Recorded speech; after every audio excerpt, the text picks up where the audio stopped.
ఢిల్లీలో రేవంత్ రెడ్డి సంచలన వ్యాఖ్యలు చేయడం అనేది జరిగింది. సో కేసీఆర్ ఇప్పటివరకు అసెంబ్లీ రాకపోవడానికి గల కారణాలు, అలాగే బీజేపీ బీఆర్ఎస్ త్వరలో విలీనం అని చెప్పేసి కూడా సంచలన వ్యాఖ్యలు చేశారు.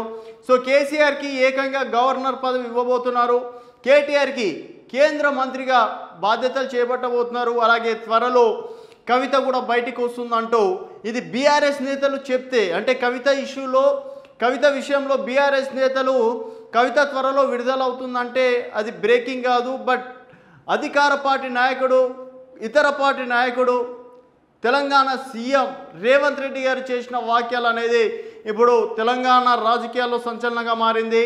సో త్వరలో కవితకి బెయిల్ వస్తుందని చెప్పేసి కూడా జోష్యం చెప్పారు. గవర్నర్గా కేసీఆర్, కేంద్ర మంత్రిగా కేటీఆర్, అసెంబ్లీ అపోజిషన్ లీడర్గా హరీష్ రావు అని చెప్పేసి కూడా నలుగురికి 4 బాధ్యతలు కూడా ఇవ్వడం అనేది జరిగింది. సో ఢిల్లీలో ఉన్నటువంటి రేవంత్ రెడ్డి సంచలన వ్యాఖ్యలు చేయడానికి గల కారణాలు ఏంటి, వెనుక ఇంకేమైనా రాజకీయ కోణాలు ఉన్నాయా అనేది ఒకసారి చూద్దాం. సో మొత్తానికి గవర్నర్గా కేసీఆర్, కేంద్ర మంత్రిగా కేటీఆర్, ప్రతిపక్ష నేతగా హరీష్ రావు, కవితకు బెయిల్ కూడా వస్తుంది, బీజేపీలో బీఆర్ఎస్ విలీనం ఖాయం. ఇప్పుడు ఖండించినా జరగక మానదు. సో ఇంత ఖండించినా కూడా ఇదే సత్యం అన్నట్టు చెప్పడం అనేది జరిగింది. ముఖ్యమంత్రి రేవంత్ రెడ్డి సంచలన వ్యాఖ్యలు, ఢిల్లీలో మీడియాతో సీఎం చిట్ చాట్. అలాగే ఢిల్లీ పర్యటనలో ఉన్న ఆయన మీడియాతో చిట్ చాట్ చేశారు. బీఆర్ఎస్ 4 రాజ్యసభ స్థానాలను బీజేపీకి ఇస్తున్నందుకు కవితకు బెయిల్ కూడా వస్తుందన్నారు. సో బీజేపీలో బీఆర్ఎస్ విలీనం తథ్యమని, ఇప్పుడు ఖండించినా ఎప్పటికైనా అది జరగక మానదని కీలక వ్యాఖ్యలు చేశారు. ACC chief Mallikarjuna Kharge appointment కోరమన్నారు. రైతు రుణమాఫీకి 5,000 కోట్లు రిజర్వ్ నిధులు ఉంచామని, మాఫీ కాని రైతులు కలెక్టరేట్కి వెళ్లి ఫిర్యాదు ఇవ్వచ్చని స్పష్టం చేశారు. ఒకే కుటుంబంలో వారికి 2 లక్షల పైగా రుణం ఉంటే వారిని ఒక యూనిట్గా పరిగణించి రుణమాఫీ చేస్తామని అన్నారు. నా మార్క్ ఉండాలనే ఆగస్టు 15 వరకు రుణమాఫీ తేదీ ప్రకటించానని చెప్పడం అనేది జరిగింది. అలాగే ప్రధానితోనూ సమావేశం, సీఎం రేవంత్ ప్రధాని మోడీ అపాయింట్మెంట్ కోరినట్లు తెలుస్తుంది. రాష్ట్రానికి చెందిన పెండింగ్ అంశాలను పీఎం దృష్టికి తీసుకెళ్లినట్లు సమాచారం. సీఎం ఇవాళ కాంగ్రెస్ సీనియర్ నేత అభిషేక్ మను సింఘ్విని కలిశారు. రాష్ట్రం నుంచి ఆయన రాజ్యసభకు వెళ్లనున్న సంగతి తెలిసిందే.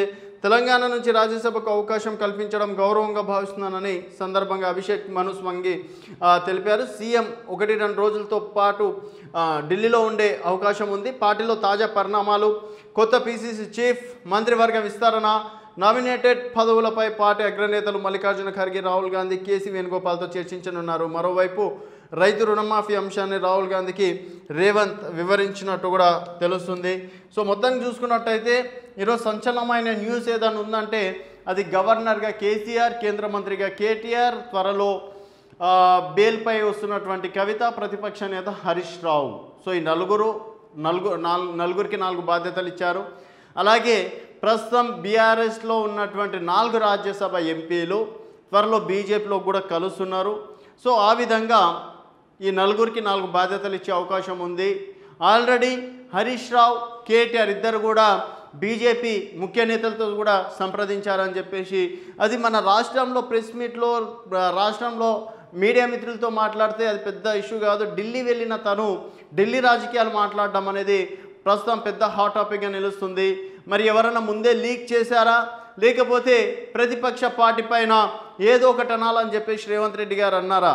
గతంలో కూడా చాలా సందర్భాల్లో కేసీఆర్ బీజేపీని కలిపేస్తున్నారు అని చెప్పేసి కూడా చాలా రకాలుగా వార్తలు చేశారు.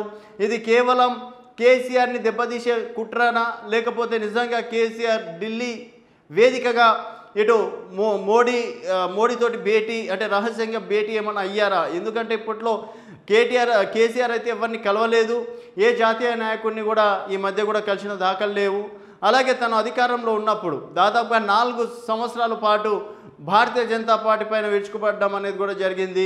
సో ఈవెన్ నరేంద్ర మోడీ వస్తే కూడా బ్లాక్ బెలూన్స్ వేయడం కావచ్చు, బ్లాక్ పోస్టర్లు వేయడం కావచ్చు, అలాగే మోడీకి వ్యతిరేకంగా ర్యాలీలు చేయడం కావచ్చు, ఇట్లాంటివి ఎన్నో సందర్భాల్లో కూడా చేయడం అనేది జరిగింది.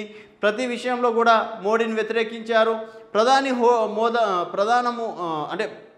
హోదాలో, అంటే ప్రధానమంత్రి హోదాలో వచ్చినప్పటికీ కూడా ఇక్కడ సీఎం ప్రోటోకాల్ ప్రకారం కూడా ఎప్పుడు కూడా మోడీని రిసీవ్ చేసుకోవడం కానీ కలవడం కానీ చేయలేదు.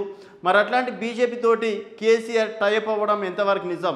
2014లో కూడా కాంగ్రెస్ పార్టీ అప్పుడు కేంద్రంలో ఉండే. సో కాంగ్రెస్ పార్టీ కనుక తెలంగాణ ఓకే చెప్తే డెఫినెట్గా నేను టీఆర్ఎస్ పార్టీని విలీనం చేస్తా అని చెప్పేసి అన్నారు. దాదాపుగా విలీనం చేయపోగా 10 సంవత్సరాలు తెలంగాణ రాష్ట్రానికి ముఖ్యమంత్రిగా ఉండడం అనేది జరిగింది.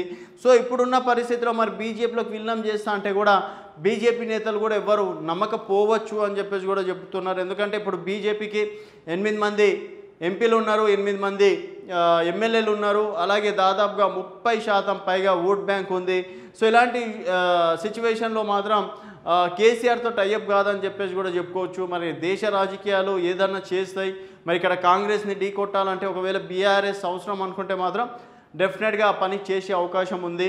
మరి బీఆర్ఎస్ నేతలేమో ఇక్కడ మోడీని పెద్దన్న అంటాడు, ఇక్కడ చిన్నన్న. సో బడే బాయ్ చోటే బాయ్ ఇద్దరు కలిసి రాష్ట్రాన్ని ఢిల్లీకి గిఫ్ట్గా ఇస్తున్నారని చెప్పేసి బీఆర్ఎస్ నేతలు విమర్శిస్తారు. మరి మోడీ కనుసంగంలోనే ఇక్కడ రేవంత్ రెడ్డి మాట్లాడుతున్నారని బీఆర్ఎస్ నేతలు. మరి త్వరలో బీఆర్ఎస్ ఏమో బీజేపీలోకి విలీనం అవుతుందని సీఎం రేవంత్ రెడ్డి గారు చేసిన వ్యాఖ్యలను ఏ విధంగా చూడొచ్చు. సో త్వరలో నిజంగా బీఆర్ఎస్ బీజేపీలోకి విలీనం అవుతుందా అనేది